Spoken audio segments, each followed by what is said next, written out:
बच्चों देखो, हम कल हमने आपको बताया था ना एनिमल किंगडम के बारे में।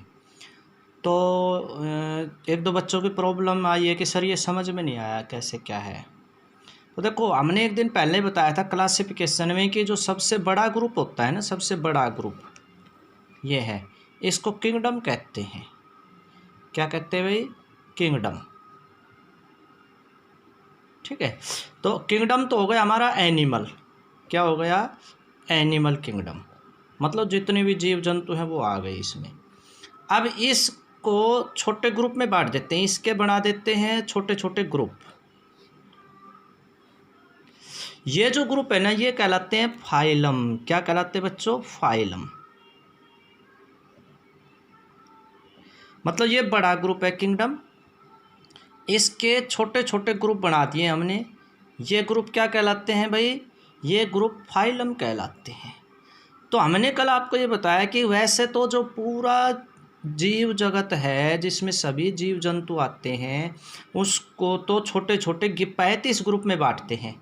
मतलब हम ये कह सकते हैं 35 एक प्रकार से फाइलम है। लेकिन जो मेन फाइलम है ना, वो 11 है। कितने हैं? 11 हैं, जो कि हम जिनमें लगभग सभी जीव आ जाते हैं। तो कल हमने ये 11 फाइलम की बात बताई थी आपको। 11 फाइलम में हमने पहले बताया था कि सबसे पहला जो फाइलम था वो था फाइलम पोरीफेरा। कौन सा था भाई? फाइलम पोरीफेरा था। अब ये पोरीफेरा फाइलम में कौन से जीव आते हैं, उन जीवों की क्या खासियत है, क्या करैक्टर, वो हम आगे बताएंगे। अब तो आपने इन फाइलम के नाम लिखने हैं, याद करने हैं सिर्फ। ठीक है, तो ये कुछ नहीं है, जीव जगत का जो एनिमल है ना, उसका एक छोटा ग्रुप है। इस ग्रुप में कौन से जीव आएंगे, ये हम डिटेल में आगे इनके करैक्टर पढ़ाएंगे आपको। कि भाई ये जीव समुद्र में पाए जाते हैं कि ज़मीन पर पाए जाते हैं, क्या खाते हैं, कैसे रहते हैं, मतलब इनके और क्या क्या करैक्टर हैं, क्या क्या गुण हैं। ठीक है बच्चों, वो हम आगे डिटेल में बताएंगे जब एक एक फाइल हम पढ़ेंगे। तो ये 11 के 11 फाइलम हम डिटेल में पढ़ेंगे। इसी तरह से दूसरा फाइलम हमने जो बताया था आपको, वो था फाइलम सिलेंट्रेटा, जिसको निडेरिया कहा था हमने। क्या कहा था? निडेरिया। दूसरा फाइलम क्या था भाई? निडेरिया। ये सी साइलेंट है बच्चों इसमें, इसको निडेरिया फाइलम भी कह देते हैं या सिलेंट्रेटा फाइलम भी कह देते हैं। सिलेंट्रेटा फाइलम भी कहते हैं इसको, सिलेंट्रेटा या क्या कह देते हैं? निडेरिया। ठीक है, मतलब बड़ा जो एनिमल ग्रुप है उसका एक छोटा ग्रुप तो क्या हो गया? फोरीफेरा। दूसरा हो गया सिलेंट्रेटा या निडेरिया। तीसरा हमने बताया था आपको टीनोफोरा। तीसरा ग्रुप बताया था बच्चों, इसमें भी सी साइलेंट है, CTENOPHORA,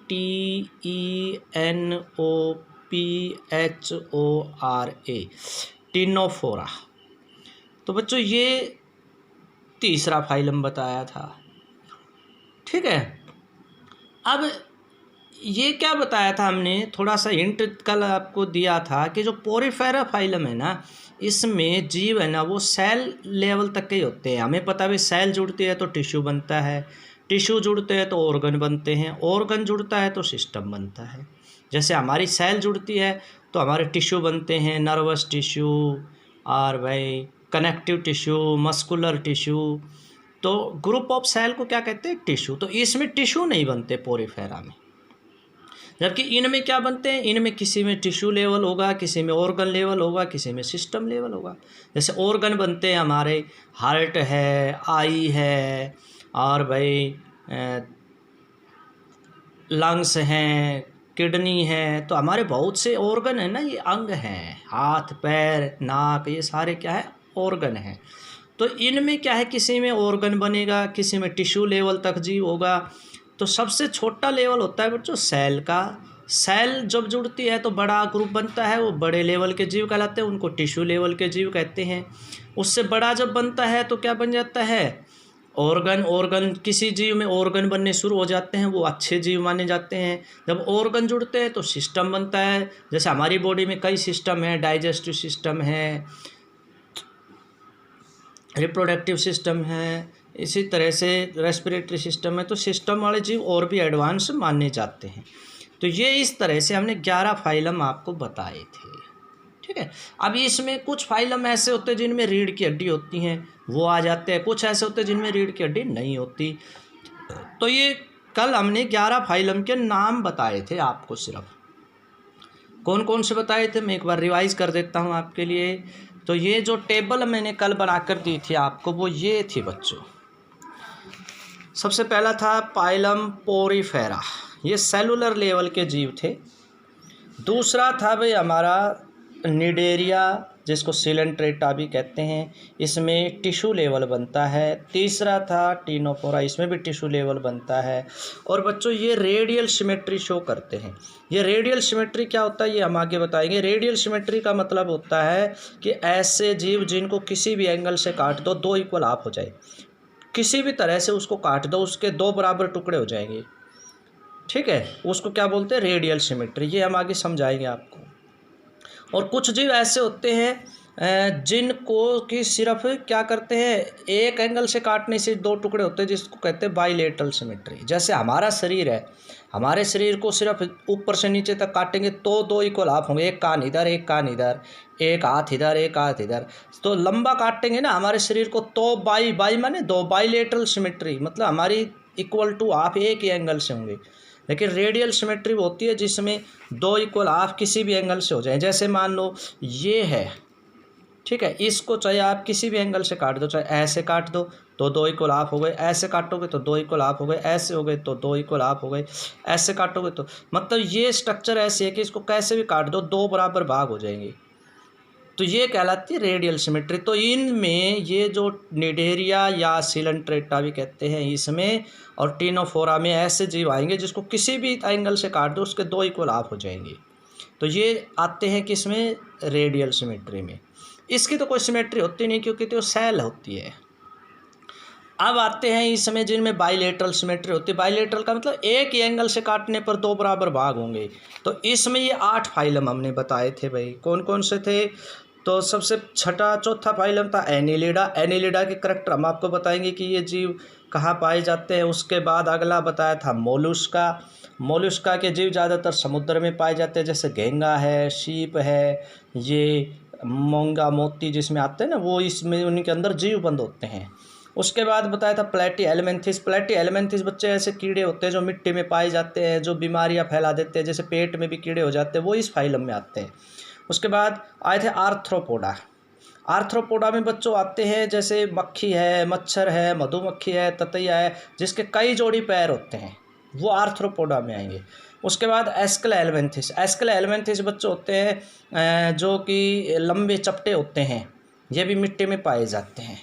ठीक है, उसके बाद आएगा इकाइनोडर्मेटा। ये जीव भी बड़े जीव होते हैं। और हेमिकोर्डेटा, जिसके अंदर आधा नारोकोड बनता है, आधी रीढ़ की हड्डी बनती है आधी नहीं बनती। और फिर कोर्डेटा। कोर्डेटा में बच्चों हम आते हैं जिसमें भी बड़े जीव है ना, गाय भैंस, जिसमें भी रीढ़ की हड्डी पाई जाएगी, जिसमें भी रीढ़ की हड्डी होगी वो सारे किस में आएंगे, कोर्डेटा में आएंगे। तो कोर्डेटा को फिर आगे बताएंगे कि भाई एनिमल भी कोर्डेटा में आते हैं, बर्ड्स भी कोर्डेटा में आते हैं, मछली भी कोर्डेटा में आती है, मनुष्य भी कोर्डेटा में आता है। तो ये क्या था हमारा थोड़ा सा जनरल, मैंने आपको ये कि भाई ये 11 फाइलम के नाम याद होने चाहिए पहले तो आपको। ठीक है, कौन सा, पहला पाइलम पोरीफेरा, दूसरा सिलेंट्रेटा या निडेरिया, तीसरा टीनोफोरा। ये सी साइलेंट है, इसमें भी सी साइलेंट है। सिनेडेरिया नहीं बोले, इसको बोलते हैं निडेरिया।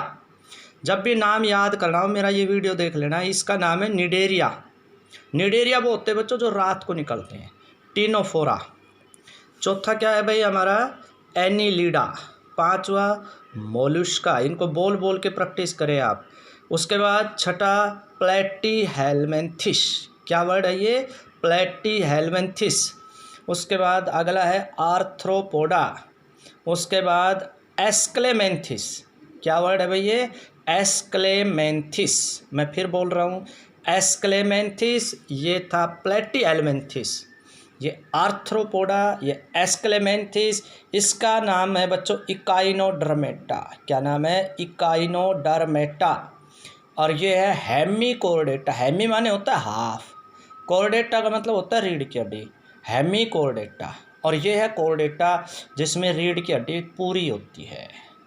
ठीक है, तो ये आज का बस यही है, आपने वीडियो ही देखना है और यही चार्ट है, इसको दोबारा लर्न करना है। तो आज का होमवर्क यही है आपका।